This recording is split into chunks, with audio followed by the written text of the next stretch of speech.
बिस्मिल्लाहिर्रहमानिर्रहीम। अल्लाहुम्मा सल्ली अला सय्यदिना व मौलाना मोहम्मद व बारिक वसल्लम। अस्सलामु अलैकुम my dear students. Electropic Science Academy के चैनल पर आपको खुश आमदीद, जहां इल्म है आसान और कामयाबी है करीब। डियर स्टूडेंट्स, फिजिक्स की न्यू बुक का chapter number 1 physical quantities and measurements हम कंप्लीट कर चुके हैं। तमाम लेक्चर्स आपको इस चैनल की फिजिक्स की प्ले लिस्ट में मिल जाएंगे। अगर नहीं देखे तो एक बार जरूर देखिएगा, क्योंकि मैंने रियल डेमो से वन ईयर कैलिपर और स्क्रू गेज वाला टॉपिक समझाए हैं। Hope so you will enjoy और आपको अच्छे से समझ भी आ जाएगी। तमाम लेक्चर्स को अच्छे से तैयार करें, नोट करें। मैंने आपके लिए बुक में से ही टॉपिक के नोट्स बनाए हैं, बहुत ही इजी वर्डिंग में। आज की इस वीडियो में इस चैप्टर 1 की एक्सरसाइज में मल्टीपल चॉइस क्वेश्चंस हैं, हम वो सॉल्व करेंगे। 1 बाय 1 तमाम एमसीक्यूज की स्टेटमेंट को पढ़ेंगे, उसे समझेंगे और फिर इन 4 ऑप्शन में से जो ऑप्शन ज्यादा एक्यूरेट होगा उस पे मार्क करेंगे। तो डियर स्टूडेंट्स, जल्दी से वीडियो को लाइक करके चैनल को सब्सक्राइब कर लें। चैनल के साथ जुड़े रहेंगे तो इंशाल्लाह आपको क्लास 9th की फिजिक्स के तमाम चैप्टर्स कवर करवाए जाएंगे और डिटेल में पढ़ाए जाएंगे। चलें जी, स्टार्ट करते हैं एमसीक्यूज। 1.1 एमसीक्यूज की स्टेटमेंट देखें क्या है कि the instrument that is most suitable for measuring the thickness of a few sheets of a cardboard is a, यानी इसमें वो पूछ रहा है कि वो इंस्ट्रूमेंट जो के थिकनेस फाइंड करने के लिए फ्यू शीट्स ऑफ कार्डबोर्ड की कुछ शीट्स हैं, उनकी थिकनेस को मेजर करने के लिए कौन सा इंस्ट्रूमेंट ज्यादा सूटेबल है। तो देखें, अल्फा ऑप्शन है मीटर रूल, बीटा है मेजरिंग टेप, चार्ली ऑप्शन है वर्नियर कैलिपर, डेल्टा ऑप्शन है माइक्रोमीटर स्क्रू गेज। अगर स्टूडेंट्स आपको याद हो तो इन सब में से जो सबसे कम लीस्ट काउंट है वो है माइक्रोमीटर स्क्रू गेज का। मीटर रूल का कितना था? 1 मिलीमीटर। ये आपको तफसील में टॉपिक सारे पढ़ाए हैं। मेजरिंग टेप का लीस्ट काउंट 1 मिलीमीटर है, वर्नियर कैलिपर का लीस्ट काउंट 0.1 मिलीमीटर है और माइक्रोमीटर स्क्रू गेज का जो लीस्ट काउंट है वो 0.01 मिलीमीटर है। यानी ये ज्यादा एक्यूरेसी के साथ कम से कम चीज यानी बारीक से बारीक चीज की भी अच्छे तरीके से उसकी मेजरमेंट कर सकता है। तो फिर delta option is the correct option. Micrometer screw gauge जो है, इससे हम थिकनेस को आसानी से ज्यादा सूटेबल वे से फाइंड कर सकते हैं। नेक्स्ट देखें 1.2 एमसीक्यूज, उसकी स्टेटमेंट क्या है कि 1 femtometre is equal to 10⁻⁹ metre, 10⁻⁻15 metre, 10⁻9 metre या 10⁻15 मीटर। तो beta option is correct, 10⁻15 metre. ये हम प्रीफिक्सेस वाले टेबल में ये सारा आपको मैंने बताया था, याद करने का तरीका भी उसमें आपने याद किया होगा, तो इसमें आपको पता चल जाएगा 1 फेम्टोमीटर। अच्छा, आपसे पेपर में सिर्फ 1 फेम्टोमीटर नहीं, आपसे उस टेबल में से कोई सा भी पूछ सकते हैं, तो ये आपने उस टेबल को अच्छे से याद कर लेना है। नेक्स्ट देखें 1.3 a light year is a unit of light, time, distance या स्पीड। तो ये लाइट ईयर किसका यूनिट है? डिस्टेंस का। ये बहुत ही इंपॉर्टेंट एमसीक्यूज है, हर साल आता है पेपर में, हो सकता है आपके पेपर में भी जरूर आए, तो इसको आपने अच्छे तरीके से तैयार कर लेना है। नेक्स्ट देखें 1.4 MCQs, which one is a non physical quantity. इनमें से कौन सी फिजिकल क्वांटिटी नहीं है? फिजिकल क्वांटिटी और नॉन फिजिकल क्वांटिटी वाला टॉपिक आपको डिटेल में पढ़ाया हुआ है। फिजिकल क्वांटिटीज कौन सी होती हैं? All measurable quantities are physical quantities, और वो जिनकी हम मेजरमेंट डायरेक्ट किसी इंस्ट्रूमेंट से नहीं कर सकते वो नॉन फिजिकल क्वांटिटी। आप देखें कि डिस्टेंस जो है वो लेंथ उसके मीटर में हम डायरेक्ट इंस्ट्रूमेंट से मेजर कर सकते हैं, डेंसिटी को भी डायरेक्ट इंस्ट्रूमेंट से मेजर कर सकते हैं, टेम्परेचर को भी डायरेक्ट इंस्ट्रूमेंट थर्मामीटर से मेजर कर सकते हैं। लेकिन कलर जो है ना, ये ऑप्शन करेक्ट है, इस कलर को हम डायरेक्ट किसी इंस्ट्रूमेंट के साथ मेजर नहीं कर सकते। तो ये जो कलर है ये एक नॉन फिजिकल क्वांटिटी है। नेक्स्ट देखें जी 1.5 MCQs, when using a measuring cylinder one precaution to take is to. यानी वो कहता है कि मेजरिंग सिलेंडर से जब आप मेजरमेंट ले रहे होते हैं तो आपको कौन सी एहतियात करनी होती है? अल्फा ऑप्शन देखे, check for the zero error, नहीं।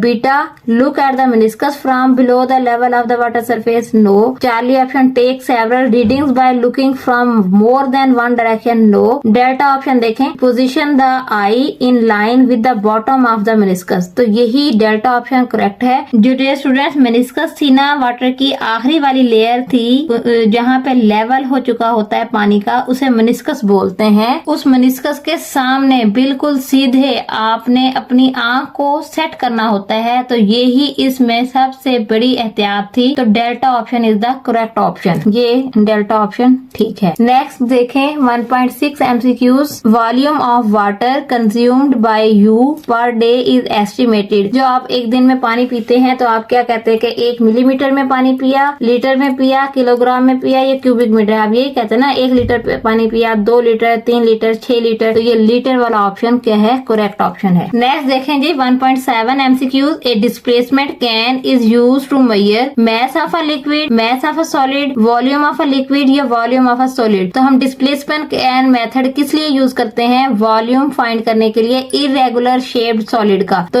यहाँ इरेगुलर तो नहीं कहा, अगर कह दे तो अच्छी बात है, लेकिन अगर नहीं कहा तो फिर भी हम कहेंगे कि volume of a solid, solid object का वॉल्यूम मेजर करने के लिए डिस्प्लेसमेंट कैन मेथड हम यूज करते हैं। नेक्स्ट देखें MCQs 1.8 की statement. 2 rods with lengths 12.3 to 1 centimeter and 10.3 centimeter are placed side by side. The difference in their length is, यानी 2 rods हैं, उनको साइड बाय साइड रखा गया है, एक की लेंथ इतनी है, दूसरी की लेंथ इतनी है, इनका डिफरेंस फाइंड करना है। सिंपल, तो हम क्या करेंगे, 12.321 में से 10.3 को माइनस करेंगे तो आंसर आ जाएगा हमारे पास 2.021 सेंटीमीटर। कैलकुलेटर पे आप करके देख लीजिए। नेक्स्ट देखें 1.9 MCQs। 4 students measure the diameter of a cylinder with vernier calipers. Which of the following reading is correct? आपने क्या बताना है कि इन रीडिंग में से कौन सी जो है रीडिंग है वो करेक्ट है, और वर्नियर कैलिपर से मेजरिंग सिलेंडर का डायमीटर फाइंड किया गया है। तो हम क्या करेंगे, हम पहले देखेंगे कि वर्नियर कैलिपर का लीस्ट काउंट कितना होता है सेंटीमीटर में। वर्नियर कैलिपर का लीस्ट काउंट सेंटीमीटर में होता है 0.01 सेंटीमीटर, यानी पॉइंट के बाद 2 डिजिट्स हैं।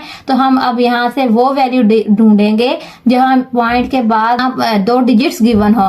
जहाँ पॉइंट के बाद 2 डिजिट्स गिवन होंगे वही हमारा करेक्ट ऑप्शन होगा। तो पहला ऑप्शन देखिए 3.4 सेंटीमीटर है, पॉइंट के बाद 1 डिजिट है, नहीं। 3.475 सेंटीमीटर है, पॉइंट के बाद 3 डिजिट है, नहीं। 3.47 सेंटीमीटर, यहाँ पॉइंट के बाद 2 डिजिट है, तो यही हमारा सी ऑप्शन करेक्ट है। डी ऑप्शन में भी देखें पॉइंट के बाद 3.5, यहाँ पॉइंट के बाद 1 डिजिट दिया हुआ, तो ये भी ऑप्शन करेक्ट नहीं है। तो C option is the correct option. Next देखें 1.10 MCQs की statement. Which of the following measures are likely to represent the thickness of a sheet of this book. इस बुक की जो शीट है या पेज है उसकी थिकनेस को मेजर करने के लिए जो वैल्यू है, इनमें से बताएं कौन सी वैल्यू ज्यादा सही है। तो देखें 6 × 10⁻25 मीटर, 1.2 × 10⁻15 मीटर, 1 × 10⁻4 मीटर, और ये 4 × 10⁻2 मीटर। डियर स्टूडेंट्स, अगर आपको याद हो तो हमने जो टेबल पढ़ा था ये वाला, इसमें देखिए thickness of a book page कितनी है, 1.0 × 10⁻4 मीटर। इसका मतलब है कि बी ऑप्शन करेक्ट है, यानी इस बुक की जो थिकनेस है वो कितनी है, 1.1 × 10⁻4 मीटर। नेक्स्ट देखें 1.11 MCQ। In a vernier calipers 10 smallest division of a vernier scales are equal to 9 smallest division of the main scale. If the smallest division of the main scale is ½ millimetre, the vernier constant is equal to. अब इसकी ना statement को देख के आपने डरना नहीं है, पहले इसे समझ लेते हैं क्या कहता है। यहाँ उसने बताया है कि वर्नियर स्केल पे टोटल 10 डिवीजन है, और उन 10 डिवीजन में से जो एक लाइन है वो मेन स्केल की 9 जो स्मॉलेस्ट डिवीजन है उन 9 लाइंस के बराबर एक लाइन है। तो if the smallest division of the main scale is ½ millimetre, the vernier constant is equal to. अगर स्मॉलेस्ट डिवीजन मेन स्केल पे हम ½ मिलीमीटर की कर दें, यानी ½ मिलीमीटर का मतलब है 0.5 मिलीमीटर की कर दें, तो फिर वर्नियर कांस्टेंट किसके बराबर होगा। वर्नियर कांस्टेंट कोई अलग चीज नहीं है, ये वही है लीस्ट काउंट। लीस्ट काउंट और वर्नियर कांस्टेंट एक ही चीज है। लीस्ट काउंट का सेकंड नेम वर्नियर कांस्टेंट है। तो देखिए स्टूडेंट, इसको किस तरह से सॉल्व करेंगे हम। देखें डियर स्टूडेंट, वर्नियर कांस्टेंट का जो फॉर्मूला मैंने लिख लिया, लीस्ट काउंट वाला ही कि smallest division on the main scale divided by total number of division on the vernier scale. अब smallest division on the main scale, जैसे कि हमारे पास कंडीशन दी है कि 0.5 मिलीमीटर अगर कर दिया जाए तो फिर क्या होगा लीस्ट काउंट, और टोटल नंबर ऑफ डिवीजन जो है वो 10 ही रहे। तो 0.5 को जब हम 10 पे डिवाइड करेंगे तो आंसर आ जाएगा 0.05 मिलीमीटर, यानी कि लीस्ट काउंट या वर्नियर कांस्टेंट कितना आ जाएगा, 0.05 मिलीमीटर। ये थे आपके पास डियर स्टूडेंट्स चैप्टर 1 के MCQs जो एक्सरसाइज में दिए गए हैं। इनको आप अच्छे तरीके से तैयार करें। इनमें से एक MCQs आपके पेपर में जरूर आएगा। इंशाल्लाह नेक्स्ट वीडियो में जल्द मुलाकात होगी। तब तक के लिए अल्लाह हाफिज।